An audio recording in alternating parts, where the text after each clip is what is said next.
This is episode 91 of the Equestrian Author Spotlight podcast. I'm Carly Cade, and today I'm speaking with Jantz Gardner. Jantz is a professional graphic designer and a University of Colorado Denver BFA graduate with an emphasis in digital design. He enjoys most fields of design, particularly logo creation, typography, branding, and layout design. His love is sports design and creating unique, athlete, and team brand-based designs. Jantz is passionate about his family, his craft, and his city. Colorado sports are a huge part of his life. Jantz strives to work hard in all that he does and enjoys coming up with creative design solutions to complex design objectives. Today, we are discussing how best to work with a graphic designer, book cover design, and the art of the creative brief. Now, let's get into the interview. Welcome to the Equestrian Author Spotlight podcast, a podcast featuring interviews with equestrian authors who love all things horses and writing about them. In each episode, you'll hear inspirational stories from horsebook authors, including writing advice and marketing tips to help you write your very own horsebook. If you're an author, aspire to be an author, or simply love horsebooks, then you are in the right place. I'm your host, Carly Cade, and creative writing makes my spurs jingle. Hi, everyone. Welcome to the Equestrian Author Spotlight podcast. I'm Carly Cade, and today I'm speaking with graphic designer Jantz Gardner. Welcome to the show, Jantz. Hi, thanks for having me on. Oh, I'm so excited to speak with you because you are the cover designer of my In the Rain series. And I really want to talk with you today because I want to share your knowledge with other authors on how to best work with a designer, because sometimes this is like a new area for authors who are looking to design their first book cover or even start working with a new designer. So you're going to give us all the details on what it's like to make that process easier and more cost effective, because if you don't get it right, it could end up costing a lot of money because designers work by the hour, right? For sure. Mm-hmm. Yeah. But I thought we'd start this interview off with this really interesting question. When I was reading through the questions I sent over to you, you shared something that listeners would be surprised to learn about you, and it has a connection to horses. So, Jantz, share with us what listeners would be surprised to learn about you. I'm pretty terrified of horses, honestly. Before I got married, I was just scared of horses. I rode them one time, like in Scouts, and it was terrifying. But my wife's family has horses, but at first I would go up and try and like pet them, and I was like, hi. And they were like, don't look them straight in the eye. I'm like, what do you mean?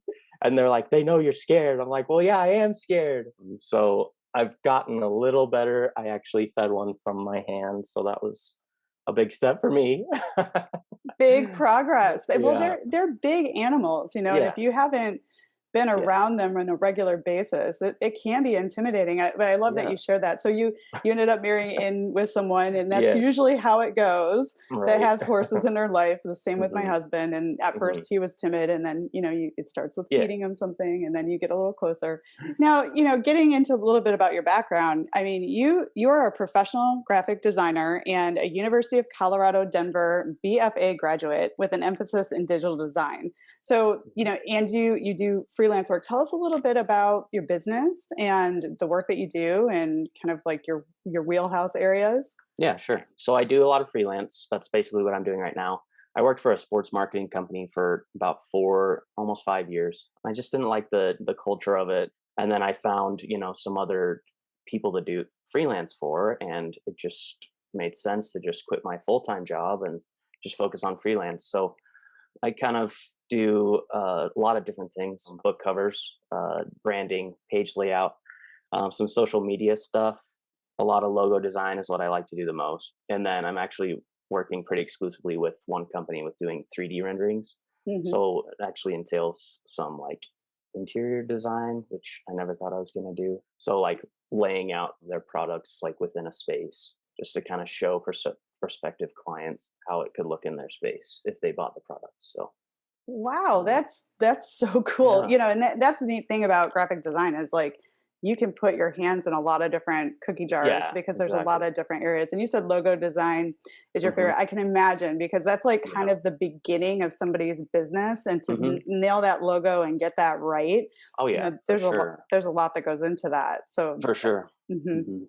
And I love your design process or your philosophy around design. You on Yeah. your website it says think, collaborate, create. Yeah. Talk to us a little bit about your philosophy around design and working Yeah, with sure. your partners. So yeah, think, collaborate, create. I think obviously thinking about what you're going to do is important. Just getting everything out on the page, brainstorming, sketching, even mind mapping, just like uh, try and think about what you want to accomplish, Mm. put it on a page, and just see where it goes. And then once you get past that stage, I say you should collaborate with not only your client but maybe your peers. So I'll collaborate with a couple of my peers, bounce some ideas off of them, but being able to communicate effectively, use precise language to accomplish the common design goal is paramount in creating the perfect end result. um, Mm. so if you can think and collaborate effectively, the creating should be the easy part. I pride myself on being detail oriented, organized, and efficient, and I strive to create the highest quality work possible and working with clients to get to that goal. So Yeah, you do. That is completely my experience with you. I mean, you're detail oriented. You make sure everything is lined up, but you're also fast, which I so appreciate because a lot of times, you have yeah. to wait a long time for Hmm. these things. I mean, I'm sure bigger projects where you're like creating an entire brand for someone Right. takes a minute, Yeah, it but does. you move the ball forward very quickly, and Uh-huh. I really appreciate that. Yeah. And I think that is the smartest way to do it. I mean, my background is public relations or PR and messaging, right? It's kind of the Okay. same sort of philosophy. Like Hmm. you have to understand where you're heading with a project, or else you can go completely Yeah, down exactly. the The wrong. wrong rabbit hole, if you will. Exactly. Yeah. And the best way to do it is think it out, put it all out there, weed it out, revisit it, and then, the creation part is the very last part once you feel like Yeah, you've got all the ducks in the row. And I like the exactly. collaboration part too, because then you're getting feedback Yeah, from exactly. peers, from other people to help make it even stronger, because a lot of Yeah. times it's the same thing with editing, but you don't see some things when you've been Yeah. spending so much time with something. Right. And I then love getting that. someone else's eyes on it. I mean, a Hmm. lot of the time my friends like, well, what if you change this to this? I'm like, well, there it is, like it made it Hmm. perfect. So Yeah. yeah, it's And huge. no man is an island. We all have teams of people around us that help us make Yeah, our work stronger. And I love that you brought that up. The collaboration piece exactly. is huge. And we were introduced from a fellow resident of Colorado, Yep. and she's a horse book author, MJ Yeah. Evans. And you've done Yes. a bunch of her cover designs. And I asked her, I loved your cover designs for her. And I said, who are you working with? Do you mind sharing your contact? And that's how you and I got in touch, and we Yeah. redesigned the In the Reins series. And I love the work that you did for me. Talk to us about how you got into working with authors on their design projects. Yeah. Well, it kind of fell into my lap, honestly. My dad's also a graphic designer. He's been doing it for like 30 years. He's a creative director for Furniture Row. I don't know if you've ever heard of them. I don't know if they have them in Arizona. I I don't don't know. think they have them here, but I But imagine that's a furniture store. yeah, it's a massive furniture store. So he's been doing that for my whole life. He would do freelance work for people, just people from church, especially. He met Margie through church, and he did several books for her. And then probably a few years ago, she called and wanted him to do a book, and he was just so swamped. They own a bed and breakfast too, so Oh my. he's got a bunch of stuff going on. So he referred her to me, which I've known her from church too, and so just kind of happened. And now I've done, I think, 3 or 4 covers for her and several for you, and Mhm. so just kind of turned into this. So Yeah, and well, and yeah, I love that we talked about this too, because it's really like freelancing, being a creative, having your own business. All of this is sort of all about relationships, right? Like you do good yeah, work for one person, they recommend you to another person, and then here you are on the podcast talking to my fellow listeners and authors that are on here to tell them how to best work with a designer. So it's like we're like this community that ends up coming together and sharing, but it's all yeah. about great relationships. I mean, she had nothing but amazing things to say, and I saw the good work you did, Awesome. and Thank then I was you. like, oh, well, I think I need to work with him. And and I loved it because you got my vision, and Mhm. we were easy to work with, and we got this thing turned around quickly. And again, we recently did work together on my fourth book cover for Beyond 8 Seconds, and you actually this was big. You actually complimented me on the detail of my creative brief. Talk to us about, I have a marketing background, that's why I knew of the creative brief, but talk to us about what a creative brief is and why it's important when you're working with a designer on any project that you're working with someone else on. Yeah. So a creative brief is basically an outline of what you want the designer to accomplish. Very organized. It includes timing. It includes font choices. It includes colors you might like, imagery, those kinds of things, just in a detailed, almost like a list. Just be very specific in what you want the designer to do. Because like you said earlier, ultimately it's going to lead to saving you money because the designer's not having to be like, what do they actually want me to do? You know, because half the time, I mean, people send me, they're like, well, I need a logo for a basketball camp. I'm like, okay, what do you want in the logo? Like what words? So like, I don't know. I just have to see it. So a lot of the time I'm like, okay. So then I come back with several iterations and I'm like, no, that's not it. That's not it. And then it just turns into like, 10, 20 different iterations that ends up costing them money, which, so the more detailed you can be with what you want. I know a lot of the time people don't really know until they see it, but the more detail you can provide up front, the better. Yeah. And what I recommend authors do when they're looking to build a creative brief for their designer is look at your genre, look at other book covers that appeal to you, right? Make sure the designer knows what the book is about, in the horse space. For me, it was really important in the reins that we, had a horse, and this, and I wanted the silhouette, it's not exactly I write equestrian romance. It's not exactly like everything you see in the equestrian romance space, but that's what I wanted. Yeah. And it seems to be working. And, so look at your genre, look at other images that are out there that you appreciate, but be as detailed as possible. So for example, I sent you the dimensions that my paperbacks will be. So you knew how to build out the spine appropriately, but I did, I gave you creative freedom too. Like the work that you did on the back covers of these are I just am so happy. I gave you a general idea of what I wanted, but then you took the silhouette and you added that to the back.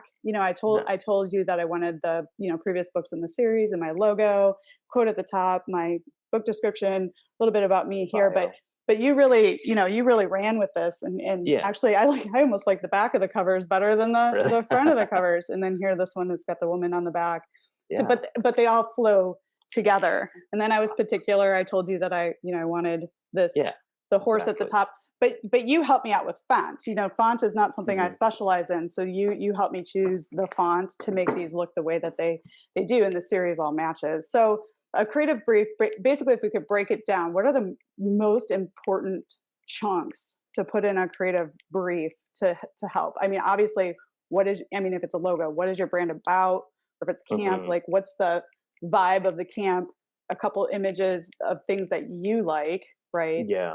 Being specific, I guess I imagine, because that the back and forth, like the constant, it's like working with a lawyer, right? It's like get all your stuff organized so there's less back and forth, because the more back and forth there is, the more time the designer spends and the more money you end up spending, So it's because when I provided you everything I needed, I think we went back and forth once or once. Yeah, exactly. Yeah. So I would say definitely know what you're designing for. Like you knew you were designing a book cover. You gave me the exact specifications for the book, like the size. The size is ultimately where I start, right? Because I need to know how big you want it, what the medium is. Like, is it going to be printed? Is it going to be on web? Is it going to be on social? Providing resources for me of things that you like. Like say, oh, I really like how they did this on this book. But on this book cover, I really liked how they did this. So then I can kind of see what you're envisioning. So it will help me with that vision too. Yeah, because as creatives, we think we're communicating what we want, but often, it's not clear. I think the most important place to start with a designer is being clear, with with what you're looking for. I think when I worked with you on the redesign of the book covers, I sent you Crazy Rich Asians You did. covers. Yes. Like I like this kind of silhouetted, Yeah. feel. And that was perfect. Yeah, and then I sent you the back of a couple other books that I liked how it was formatted, and then you kind of were pretty clear, like, and then I also bought the images I wanted to use. You also have a stock photo hub where you can choose things and kind of put things together, but I kind of already had it in my mind what I wanted them to look like. But you work with them on that too. But I think you mentioned in your answers to your questions, the important thing is to own the rights to use imagery that people are sending you, right? Yeah, because you're selling this book and making money off of it. Yeah, you definitely need to own the imagery that you use. Do you have like a creative brief document that you send to people when they want to work with you the first time to help kind of pull those things out of them? I don't, but that's a great idea. That is a cool idea. I might just use your template, honestly, what you sent me. I mean, if everyone could send me something like that, my job would be a lot easier. And the reason why I knew about the creative brief is that's part of my corporate background. Like I said, I'm in marketing. So I knew a creative brief. That's kind of how the marketing process started in my previous companies is, I was the public relations team. When I went to work with the marketing team to get our messaging aligned, I would send them a creative brief and then they would start designing around that information. So so that would be a cool thing to send to especially authors or any of your clients in the future, just like kind of something to get them going or started. Oh yeah. Cool. All right. Absolutely. I love this. We're brainstorming already. That's so great. We are collaborating. Collaboration. Yes, sir. Now talk to us about some book cover best practices from your designer mind. How do you approach book design? But like, what are your thoughts around book cover design? What do you think makes a book stand out from the crowd? Honestly, the biggest part of any design, I think, including books, really any design, is the typography. So the font. I'm a huge font guy. Like if the font's not working, none of the design's working, in my opinion. And then I think in today's design world, simple is better. Everything is becoming so simplified. So pairing really simple fonts with simple imagery, like we did in your books, I think really stands out. Particularly with the ebooks, the digital books, because you're talking about an image like this big. Exactly. And so color choice, I think, is really important. Simplicity and fonts. So people, I think people are first drawn to color a lot of times. Oh yeah, for sure. And then for me, I know horse people are my ultimate audience. So the horse, I know I'll pick up anything with a horse on it. But I've heard also too that white cover backgrounds don't resonate very well in the digital medium. Yeah. Because they blend in with the background of, say, Amazon, right? Yeah, right. And they don't really evoke much imagination in my mind. When I see a white book, I'm like, it looks kind of boring. It's not something I want to like spend time to read. Like the pages are already white inside. Like show me what the picture is on the outside. So just simple color can evoke so much emotion and really draw people into your book. So yeah. So those are all things to consider and think about when you're thinking about your book cover. It's like figure out what your genre is kind of like or who your core audience is. Think about, go in and look at what these little tiny, images look like on, Amazon and help your designer out by providing them with some examples of what you like and what you want your product to look like. That's awesome. Yeah. And then this is a question too. Like, so if you get the gist of what a author wants to do and what their book is about, and you're the design expert, how do you handle talking with, or even any other client, like I don't know that the direction you're going is going to make the biggest impact. How do you have those conversations? They're difficult. Typically what I'll do is I'll design it the way they like it. And then I'll design it the way I think it should be. Smart. And then I present both of them and say, okay, this is how I think it should be. What do you think? And 9 times out of 10, they agree with me. So that makes me feel good. But ultimately, it's the better design, I think. You're the professional. Yeah. But what a great way to do it, though. Here's what you were asking for. And then here's what I think it could really be with my design experience. What do you think? Like you throw it over the fence to them and they get to decide. And because if you just say, No, I don't think so. Well, they'll be like, well, okay, why not? So if you have something to present to them that's better, they'll be like, oh, okay, well, that makes sense. Yeah, let's do that. So, Yeah, yeah, absolutely. Smart. yeah, Smart. Did I've they had to teach you learn in that. I was gonna Yeah, say, why don't they teach you that sort of thing in school, I right? know. I had to learn that the hard way. I was just like, I don't like it.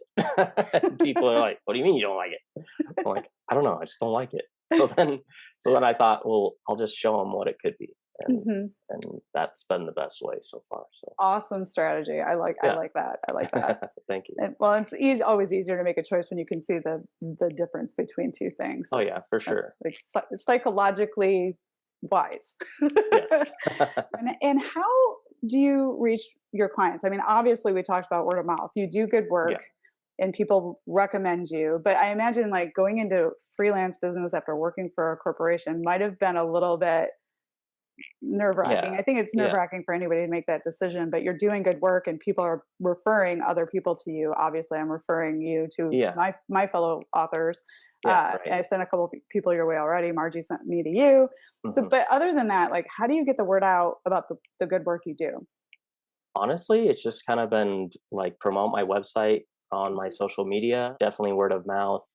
People I've worked with before just have referred me to other people. The company I'm doing a ton of freelance for right now is actually a company that one of my old coworkers moved to, and Mm. she told them, she's like, he's amazing. You need to use him. So just, I mean, it really is kind of word of mouth. Yeah, So. and making relationships for readers of your books can be made anywhere. You've already mentioned church. You mentioned being active in hmm your community. You mentioned word of mouth, former colleagues. Like, Yeah. so don't ever underestimate Oh listeners yeah. the power of word of mouth because I believe that's more powerful really than and the relationship, right? And of Yeah. course, there's got to be the good work in the middle, but it all hmm kind of works together. So if you're doing good work, I think it kind of and you're being great with people, which Jantz is, it just kind of Thank like you. grows. So Yeah. I love that.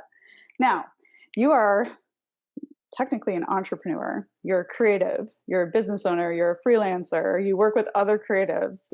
I want to get your perspective. Like, what has been the best part of all of this? But on the flip side of that, like, what has been the most difficult part of taking on this journey in graphic design? The best part is helping people make their visions become reality, honestly. Mhm. Them coming to me and saying, I really want this to happen, but I don't know how to make it happen. So, working with them to make the best design possible. And I love being able to create graphics too, because sometimes it's hard for me to use my words. I'm working on it every day. So, being able to make graphics that can portray what I'm trying to say without having to actually say it is really important. And I love creating logos especially that connect a brand to their audience. Like my favorite brands are Nike and Apple. I mean, you see that little swoosh and their culture, the kind of people that they attract. So being able to create something like that would be the dream, and that's the goal every time I design. So the hardest part of being a creative is being creative. Some days I just don't have it at all. I feel no creativity. It's really hard to be creative all the time. Like some days I'm just like, no. But sometimes the best designs have come out of that because simplicity is always better. Mm. So sometimes when I'm not feeling creative, I get out of my own head and I just throw it on a page. And sometimes those are the best designs. So I embrace those days. I think those days are you know, less than the creative days, which is good. So I try and fall in between like where I'm really creative, but pull back a little bit, Mm. and revel in the simplicity a little bit. So That's fantastic advice. And I got 100% agree with you that some days it's just not there. And it's as not a working. creative, it's Yeah. hard to be comfortable with that. But it's almost like you have to allow the muse or the creativity or whatever it is like to rest. And then all of a Yes. sudden, boing, it pops Oh, up. it's for sure. Yeah. But I love what you said too about simplicity. It's like I think sometimes as creatives we overthink and overthink and overthink, and then it's like overwhelm. Yes. Yes. And like coming back to what needs to happen here, like what's hmm the one thing I have to do, and then and being quiet about it sometimes is okay too, like giving Yeah. yourself a day off. And Oh, yeah, for I think sure. that's smart as a freelancer and a business owner too, because we, I think, put in more hours than someone that has like a normal Yeah. job, because we love what we're doing, but also it's like I The have to mind keep never going. I have to keep stops. going. Yes, Yeah. yes. Yeah, absolutely. I mean, they talk about fresh eyes in school. So just leave what you're doing, go for a walk, and come back with fresh eyes and see if things change. See something that you haven't seen before or noticed before, and having fresh eyes always helps. Oh, that's awesome advice for anyone in the creative Yeah, realm, whether you're an artist, a author, or anything. That's great yeah. advice. Yeah, sometimes when you're stuck, the best thing you can do is walk away Just and walk come away for back. a little Yeah, bit. Yeah, fresh eyes. I like exactly. that. Yeah. And then, what advice would you give yourself if you could go back in time and revisit your first design project? That art is subjective. Hmm. Not everyone's gonna like your work. A lot of the time, a lot of people aren't gonna like your work. And you can't please everybody. But if you're trying to reach everybody with your design, you're not going to reach anybody. So be focused on who you're trying to reach, and don't care. Well, let's say not don't care, but try not to care what other people think. That makes sense. Oh yeah, like don't be sidetracked by what other people think, Yes. particularly if they're not your target focal Audience. point. Yeah, Right. Yeah. exactly. Yeah, and I think that's another tough lesson to learn as a creative, right? Is that we Hmm. cannot please everyone, and there's always going to be The trolls haters. or the Yeah. haters, or this has True. come up a couple times on the podcast, and it's so true. And but we're introverts, we're kind of sensitive people. It's we put our Hearts on our sleeves. yeah, our Yeah, hearts on our it's sleeves, true. our art on the line every time we produce something. But that is like the best lesson I think I've ever learned, is that you cannot please everyone. And my Yeah. heart melted a little when I read that in your responses to the questions, because even graphic designers have to deal with that. Oh yeah, It's for like sure. you are an artist, and Hmm. you're trying to please other people. I don't know. Yeah. It's such a strange thing, but I just love that you said art is subjective, because it truly is. Yeah, It's it like really is. It's hard because like I don't know if my artwork is good. Like to me, I'm like, is this good? I don't know. But once you put it out there and see feedback from the audience you're trying to reach. So just having confidence too. There's always going to be somebody who's better. It's true. I mean, in any profession, I think. So just be confident and try not to please everybody and just move on to the next one. Yeah, that's great. And keep going, and don't compare Exactly. yourself to others. Yeah. Stay in your lane, Hmm. maybe keep those blinders on, and just keep doing good work. Good work for your audience that Yeah. you're passionate about, really, Yeah. For So sure. great Hmm. advice. I love asking this question too, because every answer is a little bit different. But for you, what was the best investment you made in your career? Definitely getting my degree. I've been doing design since high school. Like I said, my dad's been in the design world forever. It's kind of been in my blood. But in high school, I didn't really know how to put it all together. I had a lot of floating, like random ideas, but I didn't really know the principles and like the theories of design. And I knew the basics of like Adobe programs, but I didn't know how to put all of it together Mhm. until after college. Then everything kind of just clicked. So, That's awesome. Well, yeah. yeah, and theory of design and the elements of design. Like, I believe that this is why people should work with professional designers on things like book covers, because like we can go and try and make our own, but we don't have that kind of education. Yeah. Like, because I think sometimes authors too are, especially with like their first books, are like, it's expensive, and Hmm. but what it is it's an investment in a great product and good design. But on the other side, if you're prepared, like we talked about in this, and you provide a creative brief, and you Yeah. do your research, and you educate yourself on what you want, when you go to work with a designer, it doesn't have to be expensive. What Yeah. would you say to people that think that design is so expensive? Honestly, I feel like a lot of people don't respect design. A lot of people are like, "Oh, well, he's just making a pretty picture." Like like they don't think that creative professionals should be paid well, I don't which is understand that. unfortunate. Yeah. Which is unfortunate because we have all this knowledge of all these principles and theories, and ultimately it leads to a better design. There's a lot of people out there right now who think they're designers and they're not. I mean, Mm. I think you got to have that eye initially to spark that desire and to go after that. And I think also probably what you learned in school too is like there's like a psychology behind design that Yes. intrigues a human being, right? And Yes. those are the things, I mean, when you talked about font and imagery and color, Yeah. but I'm sure that there were classes on the psychology of design, right? Is there like Well, a yeah. Well, what's crazy, I took like a principles of design class, and then I think what a lot of people don't realize is that you take a ton of art history classes. I took Mm. 5 different art history classes spanning from, medieval all the way up till modern now. So I've studied all the different types of art throughout time. So you kind of see what worked, what didn't work. Wow, that is Yeah. really cool. So you are like 100% an artist. You studied art, I art, the yeah, I psychology of mean, art. it Yeah. started with a pencil and a paper with me. So I used to draw all the time, and then high school hit, and then that's when I started to get on the computer. So Hmm.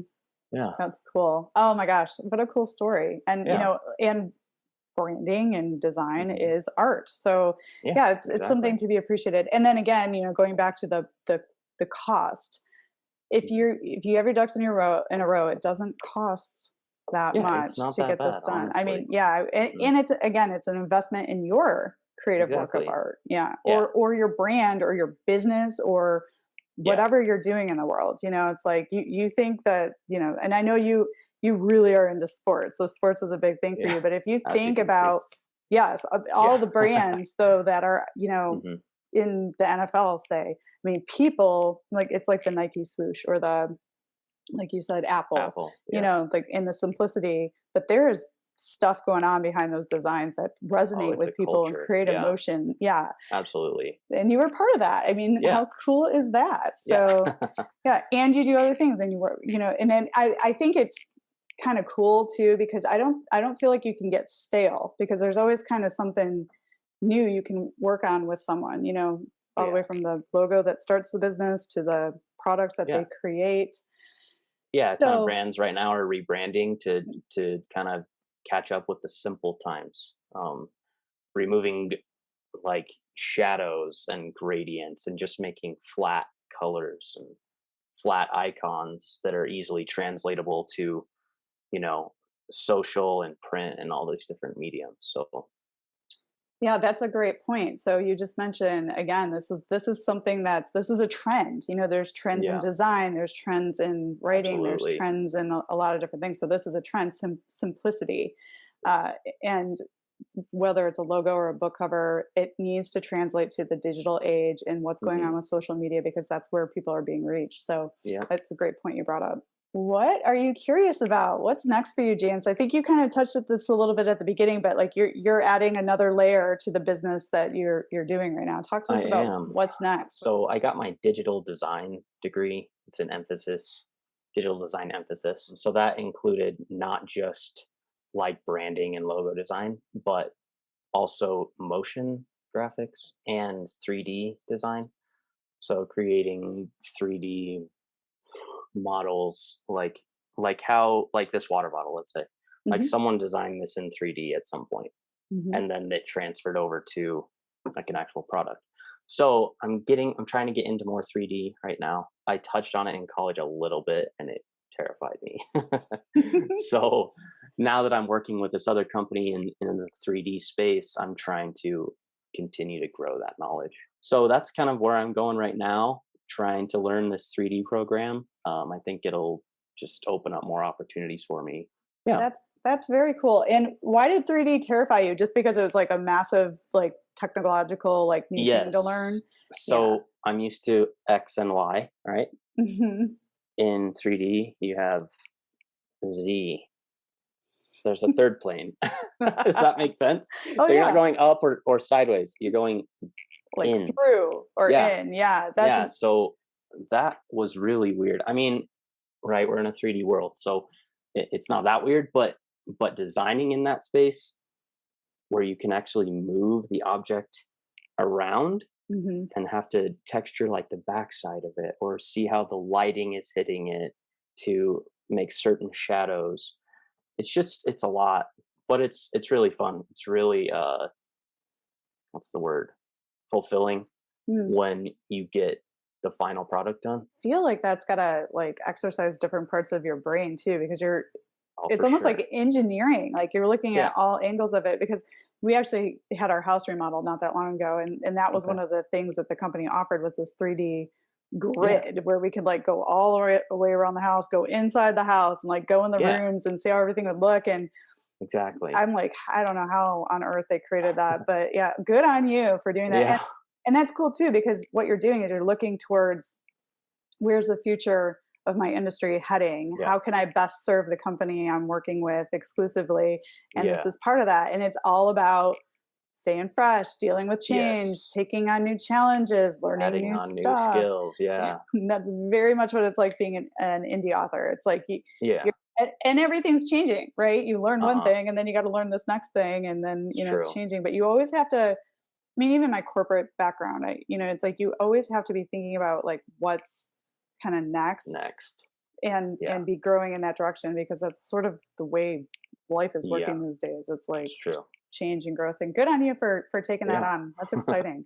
Well, And thank you. I know for sure that you and I will be continuing our work together. I've so enjoyed working with you. I think Awesome. you're fast, you're efficient, you are easy to work with, you're great with design, and if you get all the information to you that you need, you're very Yeah. cost effective for Yeah. to me as a designer, and you have your education, which is Yes. fantastic. So Yes. so I know we'll be working together. I'd love for you to meet some of the other authors that Yeah. are my buddies or people that listen to the show when they're thinking about their book project designs for their book covers. How can people get in touch with you, Jantz, and find out more information about the work that you do? Honestly, just go to my website. It's jantzgardner.com, just my name.com. I have all of my social medias on there. I have an about page. You can learn more about me, my process, and I have a contact page. So Mhm. it has my phone number, my email. It also has a form that you can fill out and just send to me right there. So Mhm. it has all my information on my website. So yeah, check me out. I'd be Yeah, happy to work with you. it's a good website, and he has examples of his work as well. Yes, So, it's my y- portfolio site. So yeah, you can check out all the stuff I've done. So mhm. And I will link to all those places in the show notes. I will provide imagery of the covers that Jantz has created for other horsebook authors, so you can see some of the work that he's done. And yeah, Jantz, thank you so much for the gift of your time and for coming on the show.